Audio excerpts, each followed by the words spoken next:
वाह, क्या बार है यौवन की, जैसे पानी में आग लग गई हो। भूल गए उस दिन की हार? नहीं भूला, इसीलिए तो यहाँ आया हूँ उस दिन का फैसला करने। तुम भी अकेली हो, मैं भी अकेला हूँ। आज पंजा लड़ा लो तो मजा आ जाए।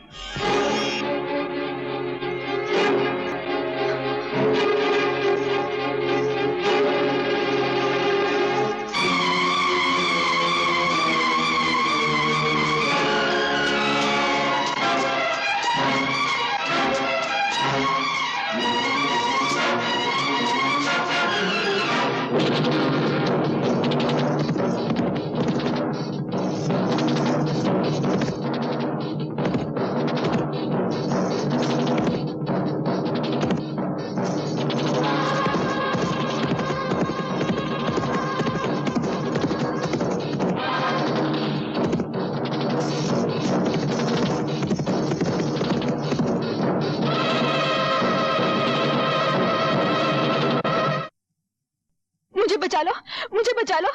एक जानवर मेरे पीछे पड़ा है, वो मेरी इज्जत लूटना चाहता है। फिर आके खड़े हो गए मेरे और मेरे शिकार के बीच में। तुम्हारे हाथों को जुल्म करने की आदत पड़ गई है, तो मेरे हाथों को जुल्म से लड़ने की आदत पड़ गई है। आज मैं तुम्हारा किस्सा हमेशा के लिए खत्म कर देता हूं।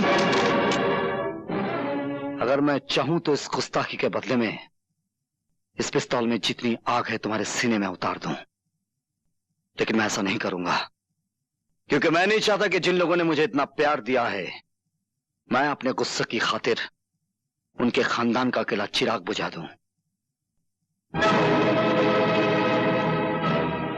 जाओ, अपने घर जाओ। ठहरो, जाने से पहले एक नजारा तो देखते जाओ।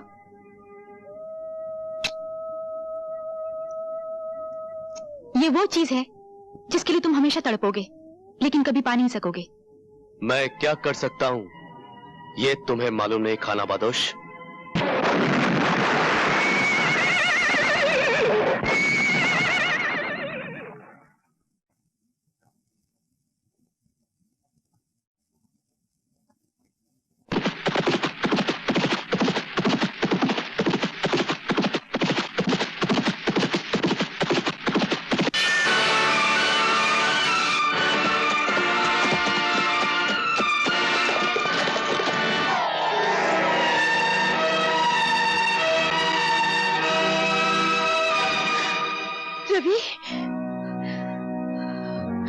गॉड, अपने रहमत के फरिश्तों को हुक्म दो कि वो रवि के सिरहाने खड़ी हुई उसकी मौत को उसे छूने की इजाजत न दे। बरसों पहले जो कहानी इस अस्पताल में शुरू हुई थी, वो ऐसे अस्पताल में खत्म न हो। कौन सी कहानी माँ?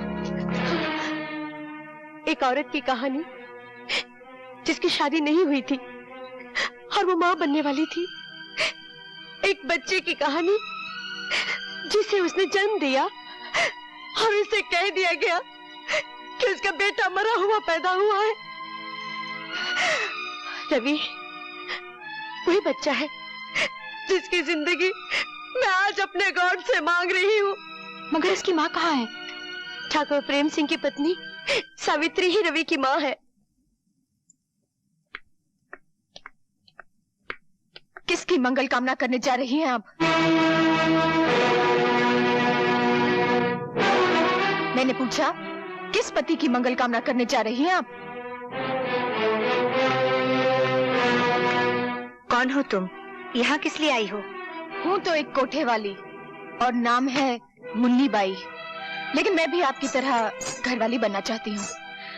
इसीलिए आज करवा चौथ के दिन आपके दरवाजे पर 2 चुटकियां सिंदूर की मांगने आई हूँ। अपने पाँव में बंधे हुए घुंघरू को देखो और फिर मेरे मंदिर जैसे घर पर नजर करो जहाँ तुम इस वक्त खड़ी हो।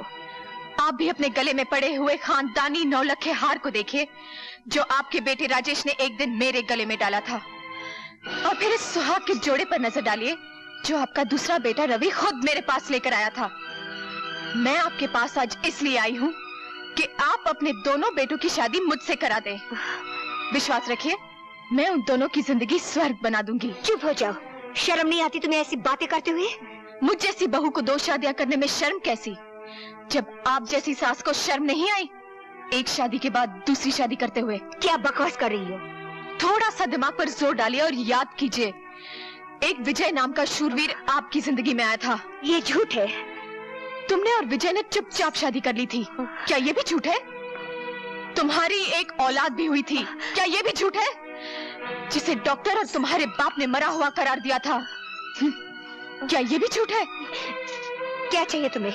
सबसे पहले मुझे ये खानदानी 9 लखा हार चाहिए जो अब भी आपके गले की शोभा बना हुआ है, और फिर वो तमाम जेवर चाहिए जो आपने अपने आने वाली बहुओं के लिए तिजोरी में बंद कर रखे हैं।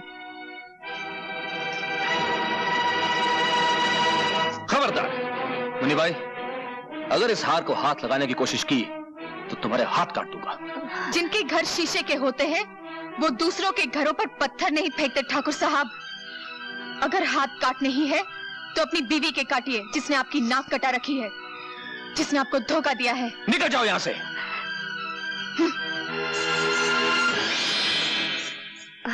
अब मैं तुमसे पूछता हूं सावित्री, जो कुछ इसने कहा क्या वो सच है? इतना बड़ा सच छुपाया तुमने मुझसे, अपने पति से, जिसे तुम परमेश्वर मानती थी? मैं पूछता, इतना खूबसूरत धोखा क्यों किया तुमने मेरे साथ? क्यों किया, आखिर क्यों? वक्त से बढ़कर धोखेबाज और कोई नहीं होता। जो सच्चाई कड़वी हो उसे छुपाना कोई पाप नहीं है। जो सच्चाई बोलने से घर में आग लग जाए उसे ना बोलना ही ठीक है। मरते वक्त मेरे पिताजी ने मुझसे ये वचन लिया था, पर आज जब आप सब कुछ जान गए हैं तो और एक सच्चाई भी जान लीजिए। मेरे स्वर्गीय पति की संतान रवि है।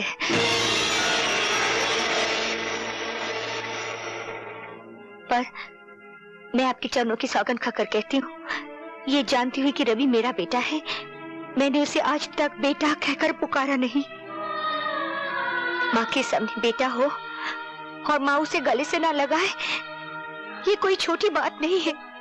बड़े बड़े कारनामे हैं तुम्हारे, छोटा काम तो तुमने कभी किया ही नहीं ना।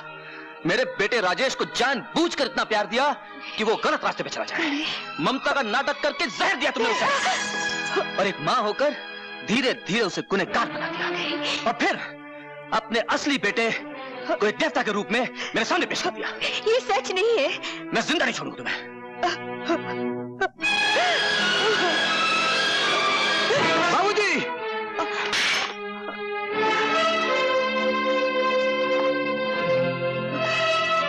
उठो मां।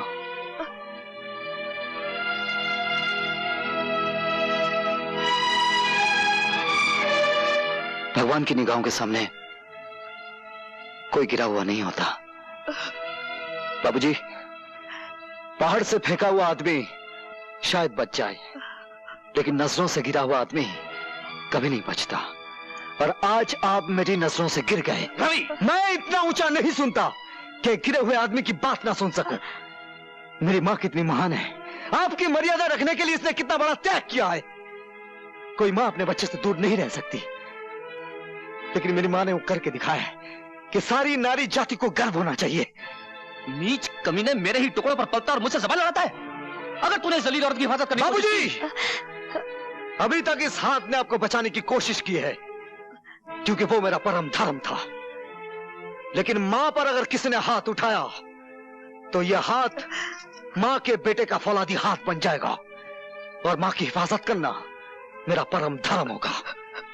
चलो मां। नहीं रवि, मैं इन्हें छोड़कर कहीं नहीं जाऊंगी।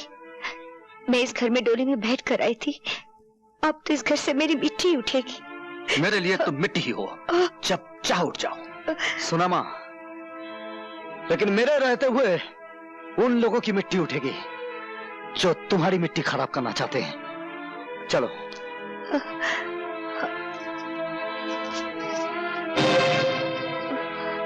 क्षमा और दया का दान तुम्हें इन दरवाजों से नहीं मिलेगा मां। इस खानदान की तो यह रस्म है कि जख्मों पर मरहम ना लगाया जाए, पहले उन पर नशा चलाया जाए, बाद में नमक छिड़का जाए। आओ आओ।